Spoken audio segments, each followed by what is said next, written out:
Hi hi friends, Sri Krishna Janmashtami శుభాకాంక్షలు అండి అందరికీ.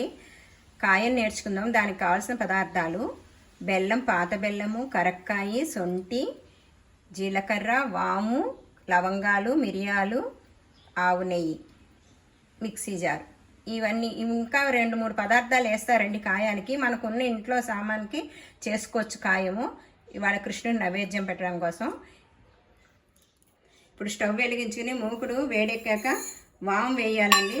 వాము బాగా వేగాలి, మీడియంలో పెట్టుకోవాలండి ఎప్పుడైనా కానీ. వాము క్రీమ్ కలర్లోకి వచ్చాక అన్నీ ఇలాగే ఒకదాని తర్వాత ఒకటి వేయించుకొని అన్నీ కలిపి మిక్సీ జార్లో వేసేసుకోవాలి. మెత్తగా అయిపోవాలి. అయిపోయినాక తర్వాత బెల్లం వేయాలి. మొత్తం బెల్లంతో కూడా కలిపిపోయే పొడి తీసుకొని మూకుట్లో ఆవు నెయ్యి 3 చెంచాలే పడుతుందండి, ఎక్కువ పట్టదు. ఉండలు చేసుకోవాలండి.